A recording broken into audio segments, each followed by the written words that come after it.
Welcome to the podcast where we talk about all things blended families.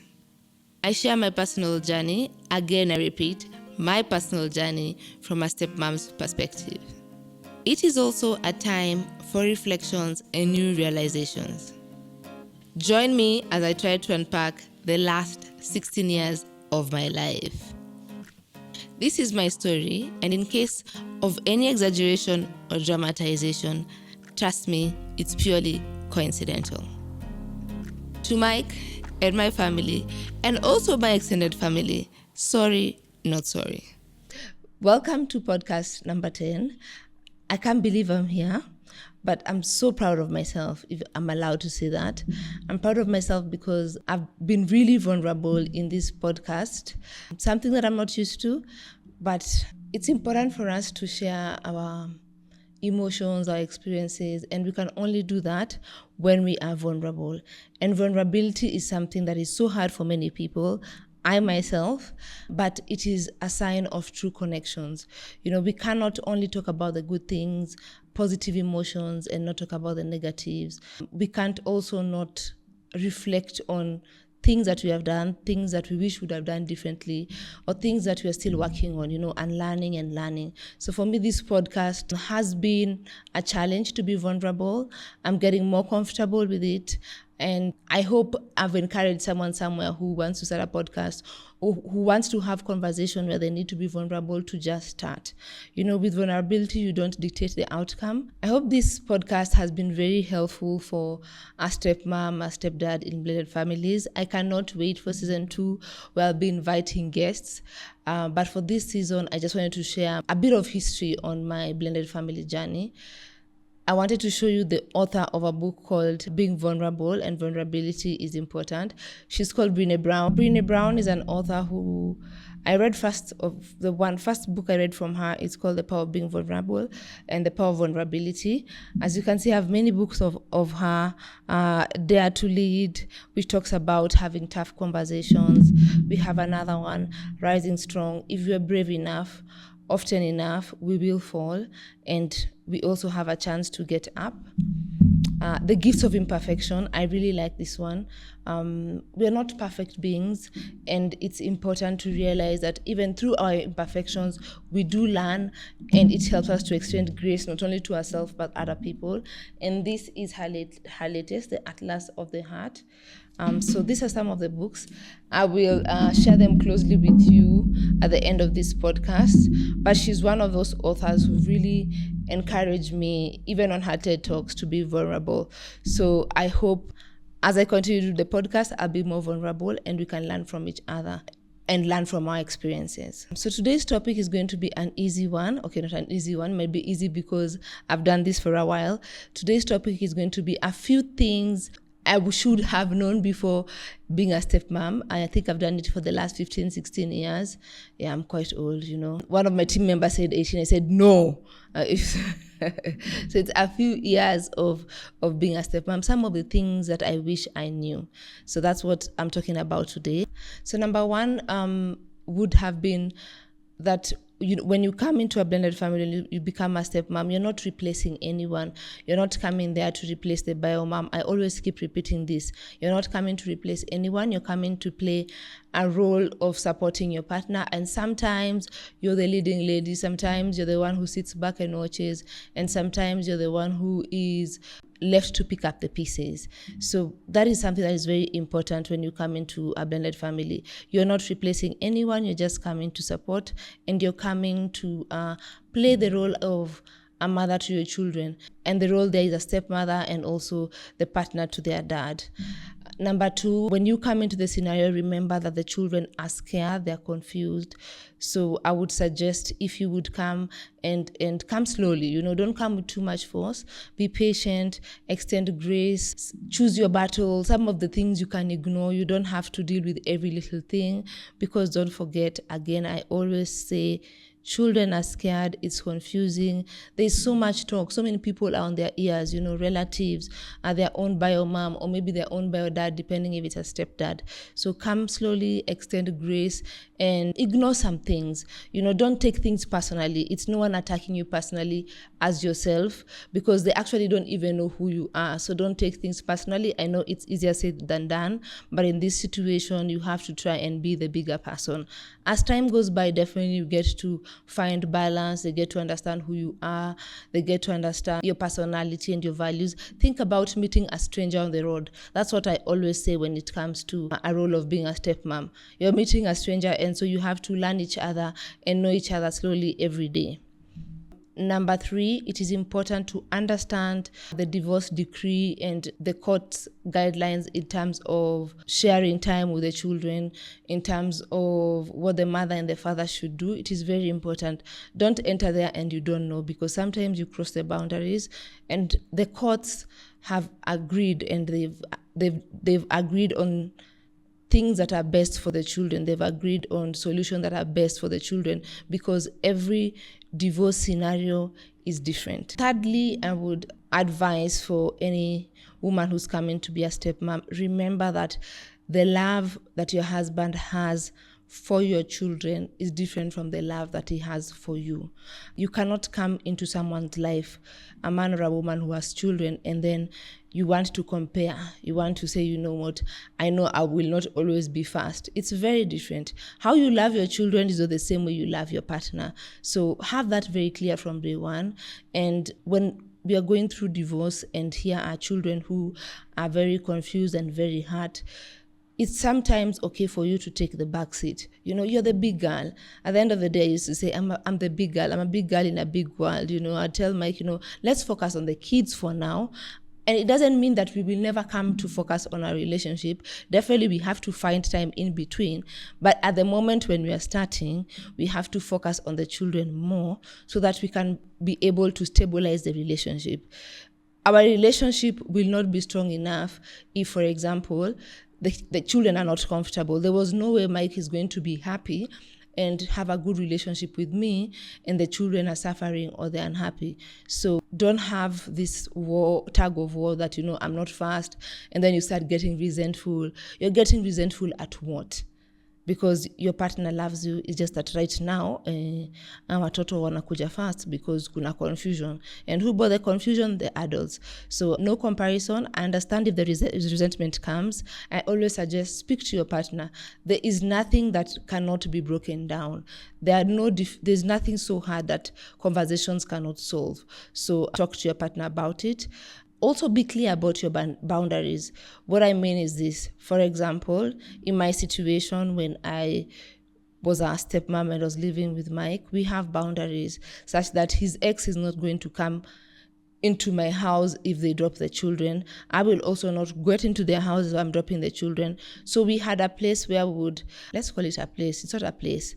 So for example, we stay with the kids during school times because we don't want interruptions in terms of school time. So if the partner is going to pick the children on Friday, they will pick the children from school on Friday, go spend the weekend with them, drop them to school on Monday, and then Monday evening, we will pick the children to go home with them for the school week. So when you have those boundaries and those boundaries are not crossed and those boundaries are communicated, then we don't have issues of fighting and arguing and having unnecessary drama. Things are already tough. We don't need unnecessary drama, and have boundaries. If you see something that you don't like or something that is making you feel a certain way, feel free and open up with your partner. Most things can be discussed and agree on. And please be reasonable. We are the adults in this relationship. So I think the thing about not coming to people's houses, or the other person's house is very key. But for example, you're pressed and you want to go to the bathroom. Siku yangu utajipanga, make sure umeenda maybe kwa restaurant, ama umeenda kwa petrol station. Kila mtu akae kwake, kila mtu akae within their jurisdiction, so that we don't have any squabbles and any quarrels. I don't want anyone to come into my house, and I will also not enter into your house. Kuna boundaries. Another thing is know where you're going to get support from. It's very tough already as a stepmom. For myself, it was very tough. I was very young. So when I was going through things, It wasn't easy for me to go tell my mother or to tell my brother or sister or my friends, because they'll say, si nilikwambia, si we told you so. Tulikwambia kitu ni ngumu, mbona unaenda? So no one who to ask for support. Sadly for me, I did not have a stepmom somewhere who I would ask for support. So I'd keep a lot of it inside and figure it out in my head, which now, as I'm getting older, I'm having to seek therapy for it, because I kept a lot of things inside. It was hard to go tell my mother. It was, yangeniambia si tuchukue mzigo tupack. Tutoke kwa hii kitu si lazima, si a must. If I went and told maybe a friend, si nilikwambia hii kitu ita work. So know where you're getting support. We live in a time where there's support groups for many things. I'm not very sure if there's support groups for stepmoms. It's something maybe I should think about starting, because then they give you a space to vent, but after that then they give you good sound advice, because you're not here to say mi nataka kwenda. You're just here saying, I'm going through this and it's tough, and you want someone to encourage you. So find the right place to get support. Another thing which I didn't do such a very good job of, or did you and Mike not do a very good job of, is introducing me to the kids. We did the old things, Auntie Kathy, meet your auntie. This is just an auntie. We are going on for family lunches or dates. I remember when they once came to my house and it was Auntie Kathy. And then kids are very, very discerning. They know things that we think they don't know. So they knew at some point Auntie Kathy anakuja kwa mama yetu, lakini because sisi watu wazima, and I think here by the way mi nitajitoa, I'll say Mike's generation. So introduction to the children, I think we need to do a better job. Or let me just say, we didn't do a better job, because when Mike was introducing me to the kids, ilikuwa Auntie Kathy. But when you meet the kids 3, 4, 5 times, Auntie Kathy kutoka wapi? Na wewe si relative. Wajai kuona ukai kama watu wao. So watu wanaanza kujua sasa huyu ni girlfriend ya dad. So with the kids, fine, there's talking to them slowly and introducing yourself slowly, but usifikirie watoto ni wajinga. It is always very good. Like I always say, you're selling the idea. Think about it. You're a marketer. You're selling the idea to the children. The children already know mom and dad is divorced, and there's this lady who is with dad many times. We've gone with them for lunch. They've come to my house. Si wanajua mini nani. So introducing the children is good to be clear, definitely according to their age, but usianze Auntie Kathy alafu siku moja Auntie Kathy amekuja na nguo zake kwa nyumba. Sasa Auntie Kathy anaishi na sisi. So when I say Auntie Kathy, it is true. That is the name they used to call me, Auntie Kathy. Before now, we moved to other names. That is also another point. Don't push the children to call you mom. Don't shove it down their throats. Being called Auntie Kathy, being called Kathy, being called Ule Dame, Bibi a dad. At the end of the day, it doesn't change anything. Give children time to absorb it. Give children time to also trust you, to see, are you coming here to come and go? Because so far our adults vile wameonesha, they don't look, they have their things together.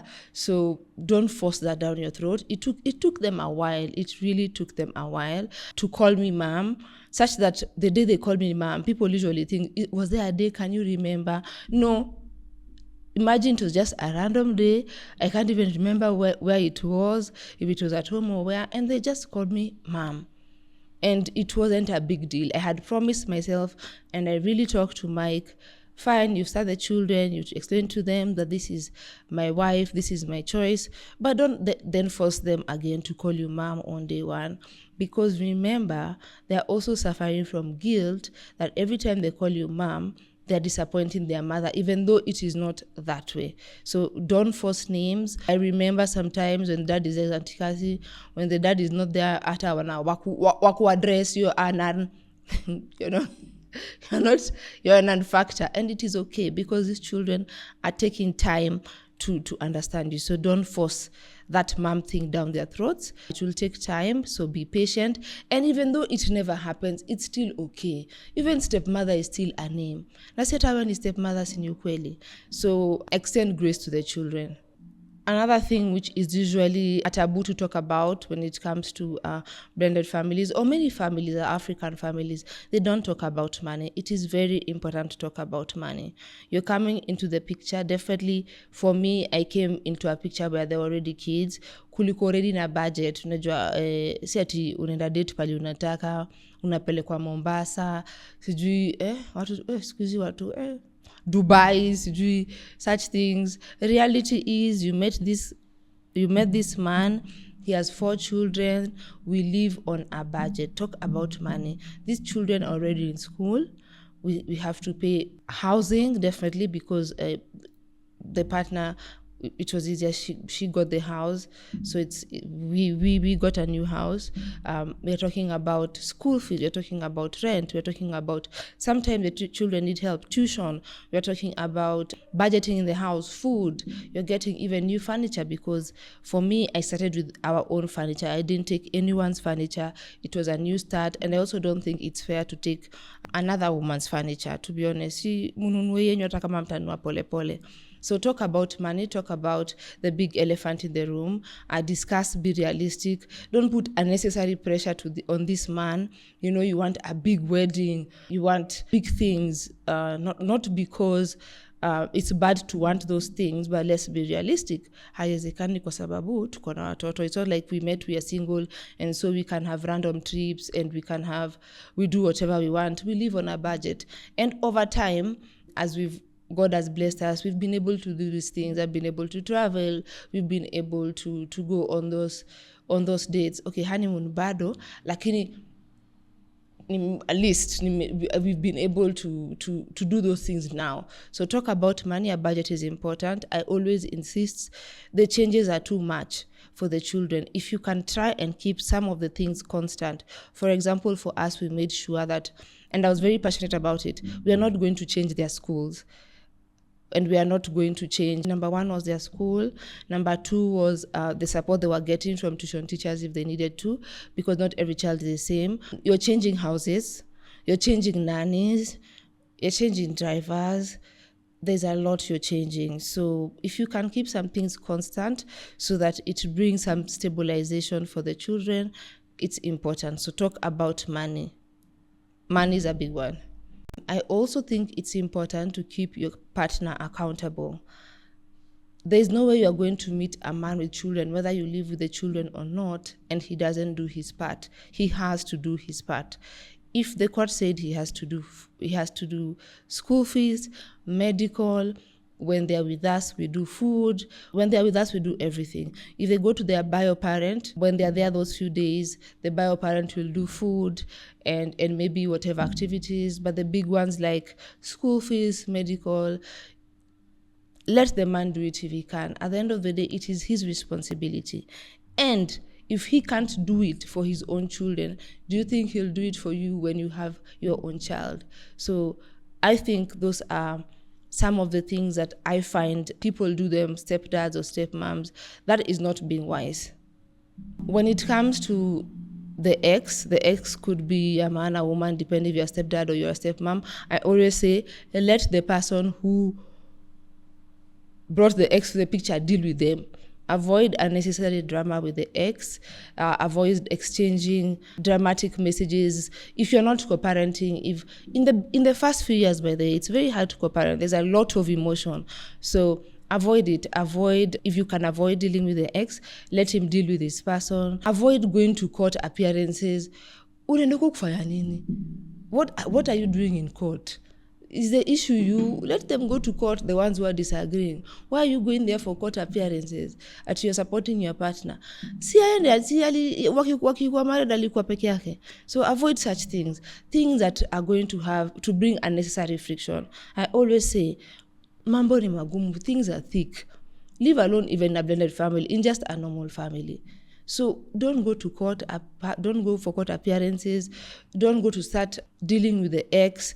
If in school they have said the parent and the mother come, the mother and the father come, the bio parents come, mimi naenda kufanya? Where am I a third party? Sikuitwa. So try to avoid those friction between the ex and yourself, so that then you guys stand a chance to make it. Another thing that has made me be able to make it in the blended family is that I take a lot of time on my own. I'm very big on self-care. I'm very big on taking time, disengaging. I think that's why I even fell in love with traveling. I would travel, even I'll go a month, I will be away. So sometimes I remove myself from the situation so I can come back rejuvenated, energized to deal with my blended family. So take a lot of time for yourself. And what I mean by yourself, it is you yourself and I yourself on your own. Also try to create time with your partner, because when you're raising children in a blended family and then now you add even your own baby, like for us we were many, I was at 6 or 7, so it's hard for you to find time with your partner alone. So you have to be intentional about creating those times and those scenarios, because most of the time you'll find yourself, you're talking about court, you're talking about budgeting, you're talking about this child did this. Even just in a normal family, you have to create time, because at the end of the day, kids grow and go. I keep saying this, kids grow and go. And this brings me to another point, that it might be hard when you're doing it, but rewards do come later. I won't lie to you that my stepkids, I see some of the rewards now. For example, they take care of their brother, they spend time with him. Sometimes when I am not well, they'll come visit me. The girls, we laugh with each other. Now they're adults. So now we're having adult relationship. That's the thing. Now it's not mother-child relationship. Yes, there are those times, but now they're adults. You have to understand that I grew up together with my children. Our age gap is not so big. So I grew up with them, and so we now have adult relationships. We laugh about things. We talk about their boyfriends. We talk about their girlfriends. And so these rewards do come. So don't get discouraged. Remember that they also see the effort you're putting. They also see that you're trying to be a good stepmother. So rewards do come later, but also not every child will appreciate you the same. You win some, you lose some. And it just because sometimes it's people's personality. Every child has their own personality. Some children will never ever get over the fact that, there was divorce. Maybe they feel guilty by being friends with you and betraying their mother. But so far with my children, I've seen 15 years later, we do have a good relationship, and we don't, less friction. We're just a normal family for us right now. And sometimes that is why it's hard for me to do the podcast, because I'm not currently facing issues that are affecting me now. We've managed to find our balance. And so as you get older, they appreciate the effort you've put in. They come to you for advice. They're even able to say, you know what? One of my daughters was able to say, you know what? I have learned this from my bio mom, but I've also learned this from you. And it was very eye-opening, when you realize that there's love for everyone. The children have accepted that I've learned this from my mom, but I've also learned this from my stepmom. And such things make me feel very happy, because you're not making the children choose. But there's space for all of us to coexist. There's space for all of us to be able to live peacefully and in harmony. There is enough love to go around. And that for me is a win-win situation. You don't have to be best of friends, but sometimes I think, especially with the girls, we tend to have one-on-one talks a lot. We tend to, we go for massages together, we go shopping together. They're also now dating, so we're able to talk about the men, especially the men in Nairo. Character development. If we are not, even I say, even you guys, so we're able to talk about things. So rewards do come later in life. So keep doing what you're supposed to do, and you will be shocked that it will be fine at the end of it all. There's one thing also that I didn't think about when we were doing this blended family thing with Mike. It's not a blended family thing. When we were doing what we were doing, blended, I've learned the word over the years. The other day, we were doing life. So we forget that these children are going to reach stages in life where they'll have events. For example, they'll have graduations, they'll have weddings, they'll have birthdays. What else will they have? Rorashio, Gurario, all those things happen, and you don't see them coming. But if there's one thing I can tell you that has helped us is, I think I'm the neutral one. So I just tell the father and the mother, we are behaving for this one day, 24 hours, we are behaving. You and you, we behave for the child, because there's no way the school is going to have 2 graduations. In-laws are coming, Gurario and Rurashio, and here we are not behaving and performing. You see, we don't want our children to be labeled, when they go, for example, they're getting married, or they're bringing another. If it's a girl, they're getting married. If it's a man, bringing a woman to our home, I wouldn't want them to be labeled, On that day, we can all behave. And I think at that stage, we've all accepted the situation and what has gone down, what has happened. If it's a wedding, you create for space for everyone. There will be the space for our side of the family, meaning Mike's side of the family. There'll be space for the mother bio family. You ask how many people, how many packs would you like? So you create space for the bio mom or the bio dad. And if you're going down the aisle, to me, if your father and mother are there, let them take you down the aisle. Why do I have to insist? At the end of the day, how short is that distance? Those few meters from when the bride comes in and goes down the aisle. Si baba na mama washike mkono ya mtoto. Do we have also to fight about such things? We don't have to. At the end of the day, we have to behave when it comes to these things, for lack of a better word. In our Kikuyu culture, if a girl gets married, the man will come and visit the dad, and there are many traditions that we do. There is being counted for the goats. Then there's Rorashio, and then there's a wedding. So when they do come, fine, they will come to the dad's house, and I'll be the one there. But I will also encourage the child, because your partner needs to know the dynamics of your family, and they love you just the way it is. The partner who comes needs to understand your dynamics, and they love your family just the way they are. I would highly encourage that they also go visit the bio mom, create a relationship. If as a woman I'm being given something, I know women are usually given less or sodas or something, take half, share with the bio mom. Let her also get her share of bringing you into this world. So these are some of the things that people don't think about, but they do come. I've seen it with my children. We are not yet at the wedding part, but graduation, we've been there. And all of us have come, and we have coexisted. And on that day, has behaved. We'll take pictures. This is how you do it. Okay, this is how I do it. We do go early with Mike. We sit. We take the pictures.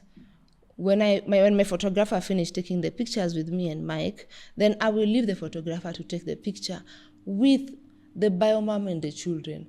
And the bio mom can go for lunch with the child on that day.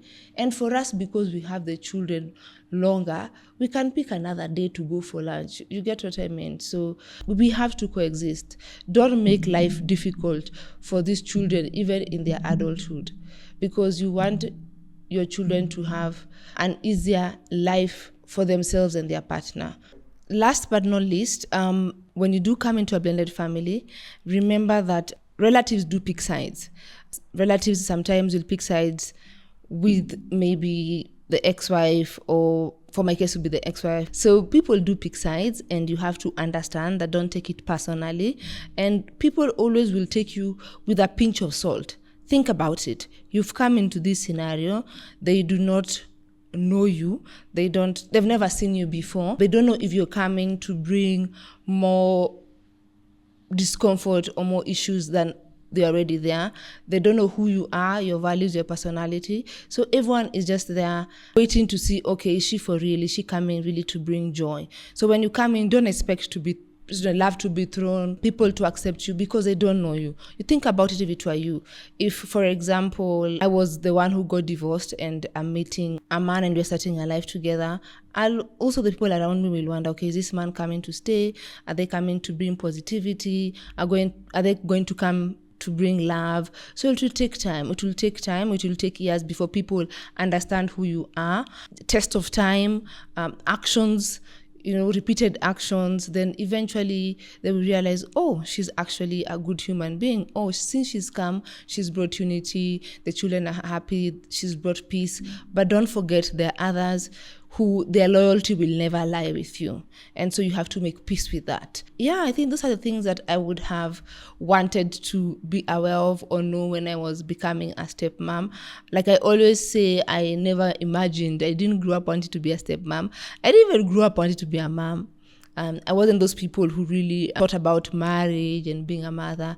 I thought that I would enjoy my life. I would live alone until I was 30, 35 and had fun. But clearly, God had other plans. Or was it me who was in an underground bar in Dolce and then things happened?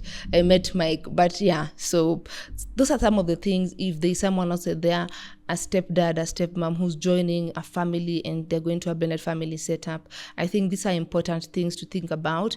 And most of all, feel free to ask your partner any question, even though you think it might sound silly, even though you think that it might be a question that might trigger your partner. Please ask. Clarify things. I always say it's a confusing time, it's chaotic, it's messy.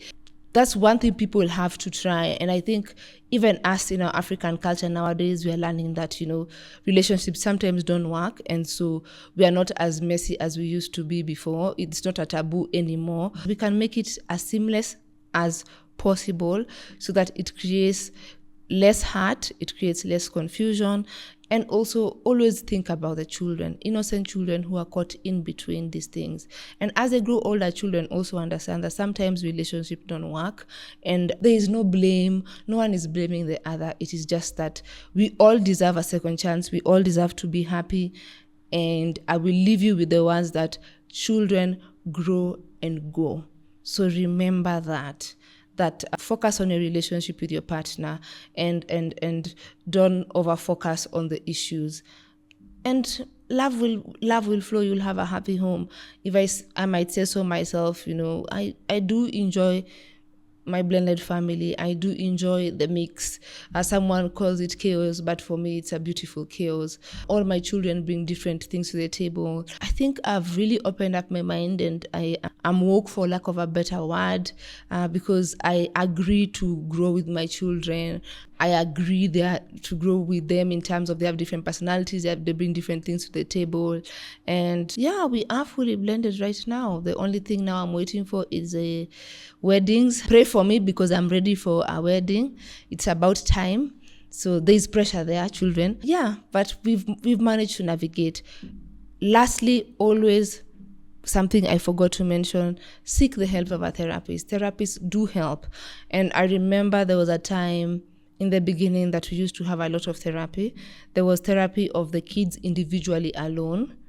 And then there was therapy between Mike alone and me alone. And then on Saturdays, we'll do a group therapy where we will be all of us together. And that really helped because we were able to process our emotions and we were able to speak freely, share your fears. Therapy is a big part of it. And even now, we still do good for therapy sometimes. I myself have realized that this podcast is also therapy for me. I watch it so many times and I think to myself, wow, I didn't know that I was struggling with that. So therapy is important and it's something that you don't make a luxury, but it is a need. It's a very important need in a blended family. I know I talk about children a lot. I talk about children who go through divorce a lot. I'm not invalidating that even as a stepmother, you have your own challenges. But I always say, you're the adult, so try and adult. Try and not be petty. Children go through a lot of changes. In school, they're going through changes, They go to school one day and the parents are divorced.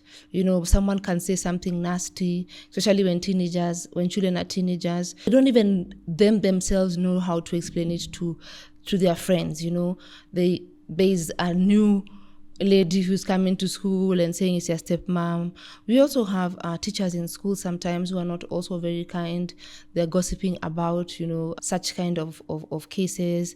So you find children are going through a lot. And I saw it during my time with my stepchildren.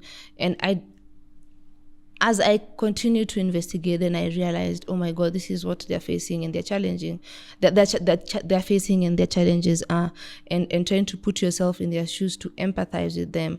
That's why you always see me talking about the children. They're not a charity case, no. When I talk about them in that way, is that because I've seen how things can go left when it comes to parents separating for whatever reason. So just to be clear, children who are divorced are not a charity case, but always understand that it is a lot for them. And at the end of the day, they are children. And it's a big burden for them to carry.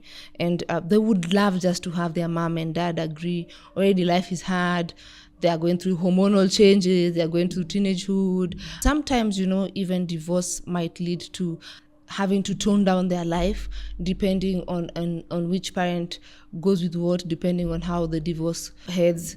Sometimes whoever stays with the children might have to tone down their life. So there are so many changes. So as an adult, try your best to bring peace, to bring love. And that is what I always say. If I didn't come into this relationship to add value, if I didn't come in this relationship to bring love, and it is not always that positive, but I always say I didn't come to bring more pain. It's not necessary. You might have just left them the way they are. So as a stepfather, as a stepdad, have these pointers in mind. And I'm not telling you because I did all of them exactly perfectly, but I knew some of them by trying to be the adult in the room. But some of these things I've learned over time, and it does make life easier. And here I am, happy in a blended family. People always ask me, would you have done it?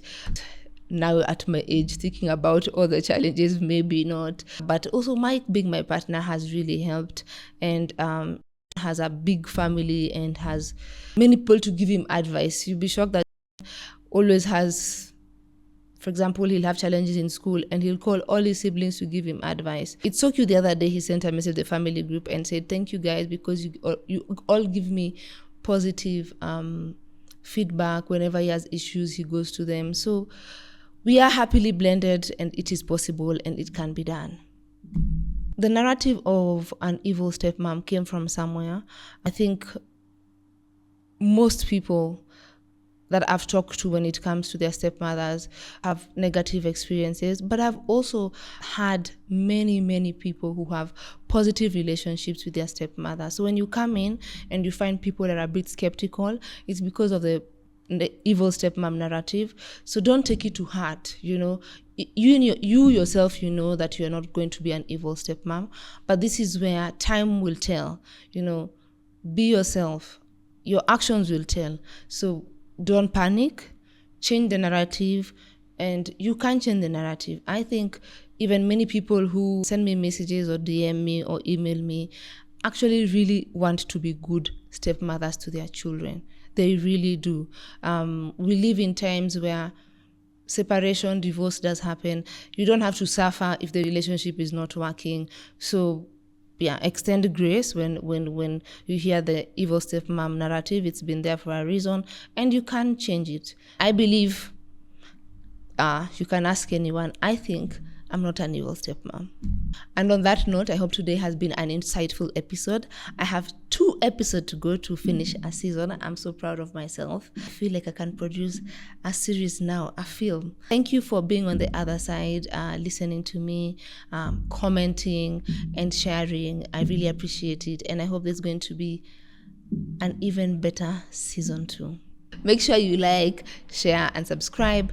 And always feel free to ask questions on the DM. If you're not able to ask questions on the comment section, there's my email, ask questions. And please, stepmothers, stop hiding. Stepfathers, stop hiding.